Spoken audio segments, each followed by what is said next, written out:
অমিত শাহর এই মন্তব্যে বেজায় গোসা বাংলাদেশের। সে দেশের বিদেশ মন্ত্রক একটি চিঠি পাঠিয়েছে ঢাকায় অবস্থিত ভারতের ডেপুটি হাই কমিশনকে। অর্থাৎ অনুপ্রবেশকারী ঢুকিয়ে আবার ভারতের স্বরাষ্ট্রমন্ত্রীকে সতর্ক করার স্পর্ধাও দেখালো মার্কিন সেবাদার ইউনুসের। अगर इस किस्म की सारी वाहियात चीजें चलती रही और लोग निकल निकल के अगर अपमान करते रहे बांग्लादेश का, तो भारत के लिए आने वाले दिनों में बहुत मुश्किल परिस्थिति पैदा हो जाएगी। बल्कि मैं तो ये कहता हूं कि भारत अपने ईस्ट के अंदर एक और बड़ा दुश्मन पैदा कर देगा। वेस्ट में तो हमारे पास ऑलरेडी पाकिस्तान के रूप में है। चिट्ठी क्यों लिखा है, थ्रेट किया है, धमकी दी है, यानी इस तरह से वेस्ट बंगाल मीडिया कह रहा है कि यूनुस सरकार के अंदर इतनी हिम्मत कहां से आ गई, इतनी जुर्रत कैसे हो गई कि ये हमें थ्रेट करे, यानी अहमद शाह के स्टेटमेंट के ऊपर। और आखिर ये ऐसा क्यों हो गया है? एक तरफ तो ये वेस्ट बंगाल गोदी मीडिया ये बात कर रहा है, मैं एक क्लिप और आपको दिखाऊंगा उस पर किस तरह से ठुकाई की जा रही है खुद मोदी की, अंधभक्तों की, और वो खुद इंडियन एक यूट्यूबर हैं, वो इनकी क्लास ले रहे हैं, यानी इंडियन की ले रहे हैं कि इस तरह के वाहियात आपने स्टेटमेंट दिया बांग्लादेश के खिलाफ अहमद शाह ने क्यों दिया है। अस्सलाम वालेकुम व्यूअर्स, मैं हूं एहसान खान और आप देख रहे हैं यूट्यूब चैनल एहसान रिएक्शन विद एहसान। मैं उम्मीद करता हूं आप जहां भी होंगे एंजॉय करते होंगे, मजे में होंगे और फिट फाट होंगे। आपको बताएं कि वेस्ट बंगाल मीडिया का रोना धोना इस वक्त जारी है। वो कह रहे हैं कि अहमद शाह का जो उल्टा लटका कर बांग्लादेशी घुसपैठियों को मारने की जो बात थी, उसके ऊपर जो करारा जवाब दिया है बांग्लादेश ने, उसके अंदर इतनी हिम्मत कहां पैदा हो गई, उसकी इतनी जुर्रत, यानी उसने धमकी लगाई भारत को चिट्ठी लिखकर, खत लिखकर। इससे पहले तो इस तरह कभी नहीं किया, वो तो रिक्वेस्ट करते थे, दरखास्त करते थे, यानी जब शेख हसीना की हुकूमत थी। अब ये यूनुस सरकार ज्यादा ही ओवर नहीं हो गई? ये किस तरह से मतलब अहमद शाह के उल्टा लटकाकर जो बयान को लेकर के किस तरह से थ्रेट कर रहे हैं, सीधी सीधी अहमद शाह को वो कह रहे हैं कि उन्होंने धमकी दे डाली है, यानी बांग्लादेश ने। यानी बांग्लादेश के अंदर ये इतना हौसला कब से पैदा हो गया? ये कह रहा है हिंदुस्तानी मीडिया, वेस्ट बंगाल मीडिया। क्या ये जो बाइडेन से मिलने के बाद इतना हौसला पैदा हुआ है? क्या ये पाकिस्तान के साथ मुलाकातें हो रही हैं, अच्छा रिलेशन हो रहा है, अमेरिका के साथ अच्छा रिलेशन हो रहा है, तुर्की के साथ अच्छा रिलेशन हो रहा है, क्या उसके बाद भाई ये हमें धमकियां दे रहे हैं? धमकियां भाई वो नहीं दे रहे, उन्होंने तो करारा जवाब दिया है। ये बात आपकी बस ठीक है, धमकियां आप दे रहे हो, अहमद शाह धमकियां दे रहे हैं कि बांग्लादेशियों को उल्टा लटका कर मारेंगे। इतनी जरूरत है, 24 लाख जो हिंदुस्तानी बांग्लादेश में काम करते हैं, अगर बांग्लादेशी ये स्टेटमेंट दे दे, हालांकि बांग्लादेश के किसी भी मिनिस्टर ने इस तरह का स्टेटमेंट नहीं दिया, अगर वो ये स्टेटमेंट दे दें कि हम इनको उल्टा लटका कर मारेंगे, तो फिर भाई आपकी क्या क्या लाज रहेगी, क्या क्या आपकी इज्जत रहेगी? देखें, आपके बीएसएफ के जवान को रंगे हाथों पकड़ लिया, गिरफ्तार कर लिया, अरेस्ट कर लिया, लेकिन फिर वापस भी तो कर दिया है ना। क्या उसको उल्टा लटकाया? असल में इन्फिल्ट्रेट वो कर रहा था, दरअंदाजी वो कर रहा था, असल में वो घुसपैठिए, इल्लीगल घुसपैठिए जिसको कहते हैं ना, वो बीएसएफ का जवान था।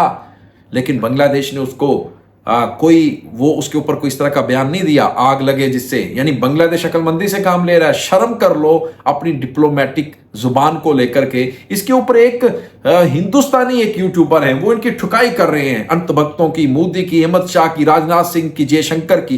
वो क्लिप मैंने आपको इस वीडियो के बाद दिखाना है, वो क्लिप आपने लाजमी देखना है। पहले ये वीडियो देख लेते हैं वेस्ट बंगाल मीडिया की, किस तरह से वो कह रहे हैं कि क्या ये देखो बांग्लादेश हमें धमकियां लगा रहा है। भाई इसके अंदर इतना हौसला कैसे पैदा हो गया कि पाकिस्तान के साथ या फिर जो बाइडेन के साथ इतना अच्छा ताल्लुकात है, उसकी वजह से ये गुलाम बन गया है? और इसके अंदर इतनी जरूरत कैसे है? यानी वो डॉक्टर यूनुस को कह रहे हैं। आइए व्यूअर्स वीडियो देखते हैं, फिर हम इसके ऊपर बात करेंगे। 3, 2, 1 एंड क्यू। আর এবারে আমরা নজর রাখবো বাংলাদেশের দিকে। এবারে হয়তো আশঙ্কাটাই সত্যি হতে চলেছে, যেমনটা আশঙ্কা করেছিলেন বাংলাদেশের প্রাক্তন প্রধানমন্ত্রী, তার আশঙ্কাই হয়তো এবারে সত্যি হতে চলেছে। বাংলাদেশের যে অন্তর্বর্তী সরকার, সেই অন্তর্বর্তী সরকারকে পূর্ণ সমর্থন আমেরিকায়। বাংলাদেশে থাবা বসাচ্ছে আমেরিকা, বাংলাদেশে অন্তর্বর্তী সরকারকে পূর্ণ সমর্থন করেছে আমেরিকা। দক্ষিণ পূর্ব এশিয়াতে শক্তি বাড়ানোর লক্ষ্য আমেরিকার। ভারত চীনকে চাপে রাখতে বাংলাদেশে কূটনৈতিক শক্তি বৃদ্ধি করতে চায় আমেরিকা, অন্তত এমনটাই জানা যাচ্ছে। রাষ্ট্রসংঘের জেনারেল মিটিং এর মাঝে বাইডেন ইউনুস বৈঠক, অন্তত এমনটাই কিন্তু জানা যাচ্ছে। আর ये देखें, किस तरह से নিয়ে অমিত जनाब শাহের बात हो रही হুঙ্কার है। দিতেই কারচুত চাপে পড়ছে বাংলাদেশ, অন্তত এমনটাই স্পষ্ট হয়ে যাচ্ছে। এবার প্রশ্ন উঠছে যে কেন বাংলাদেশ এত ভয় পাচ্ছে? বাংলাদেশ কি চায় না একটা সন্ত্রাস মুক্ত দেশ হোক?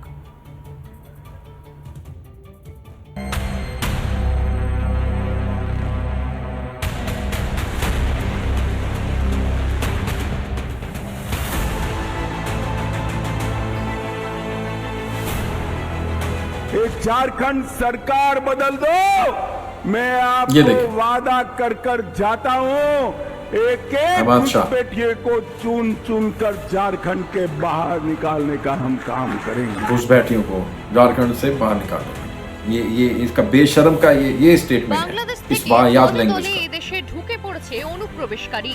কখনো ওপার থেকে এপার বাংলা, কখনো অসম, কখনো বা ব্যবহার করা হচ্ছে ঝাড়খণ্ড বা বিহারের মাটি। হাতে গরম প্রমাণও উঠে এসেছে রিপাবলিকের হাতে। কয়েক মাস আগেই অনুপ্রবেশের পর্দা ফাঁস হয়েছিল কর্ণাটকে। नाम क्या है भाई आपका? मोहम्मद हफीजुल। कहाँ से आया? बांग्लादेश का सर। झूठ बोल के आपसे कोई फायदा नहीं है। कैसे आया वहाँ से? वो हम तो लेके आता है ना, दूसरे के आदमी से थोड़ा बहुत पैसा दे तो लेके आता सर। कितना पैसा? वो 5-6 हज़ार लेता है। এজেন্টের পকেটে টাকা গুঁজে দিলেই ভারতে নিশ্চিত ঢোকা সম্ভব বলেও জানিয়েছিল ওই 6 বাংলাদেশি অনুপ্রবেশকারী। এরপরই ঝাড়খণ্ডের সভা থেকে ফের অনুপ্রবেশ ইস্যুতে গর্জে উঠলেন কেন্দ্রীয় স্বরাষ্ট্রমন্ত্রী। ये लालू यादव की पार्टी, जेएमएम और राहुल बाबा की कांग्रेस पार्टी, ये तीनों का वोट बैंक है घुसपैठिए। ये वोट देखिए बैंक घुसपैठ के ये डर से वो घुसपैठ को रोकते नहीं। অমিত শাহর এই মন্তব্যে বেজায় গোসা বাংলাদেশের। সে দেশের বিদেশ মন্ত্রক একটি চিঠি পাঠিয়েছে ঢাকায় অবস্থিত ভারতের ডেপুটি হাই কমিশনকে। অর্থাৎ অনুপ্রবেশকারী ঢুকিয়ে আবার ভারতের স্বরাষ্ট্রমন্ত্রীকে সতর্ক করার স্পর্ধাও দেখালো মার্কিন সেবাদাস ইউনুসের সরকার। ওই চিঠিতে লেখা, রাজনৈতিক নেতাদের এই ধরনের আপত্তিকর এবং অগ্রহণযোগ্য মন্তব্য থেকে বিরত থাকা উচিত। झारखंड की रैली में अमित शाह ने कहा था कि एक बार झारखंड सरकार बदल दीजिए, मैं आपको वादा करता हूं कि रोहिंग्या और बांग्लादेशी घुसपैठियों को चुन चुन कर झारखंड के बाहर भेजने का काम भारतीय जनता पार्टी करेगी।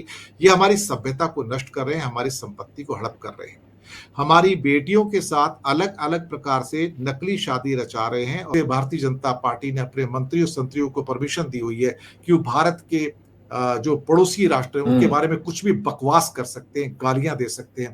मुझे लगता है कि मोदी और ये अमित देखिए शाह घुसपैठ ये भी उसी वाहियात कल्चर का एक हिस्सा बनते जा रहे हैं, जहां उन्हें यही नहीं पता कि विदेश नीति के अंदर डोमेस्टिक प्लेयर्स का, डोमेस्टिक मंत्रियों संतरियों का कोई काम नहीं है। और उनको ये देखा है आपने किस तरह से इनका खुद का जो एक जर्नलिस्ट है यानी इंडिया का, वो खुद इनको लान तान कर रहा है, इनकी ठुकाई कर रहा है, मिट्टी प्लीत कर रहा है, बता रहा है कि ये सब का सब जो किया धरा है ये इंडिया का है, ये मोदी का है, और एक तरफ पाकिस्तान और दूसरा पाकिस्तान ये बांग्लादेश को हमारे खिलाफ कर रहे हैं। शर्म नहीं आ रही इनको।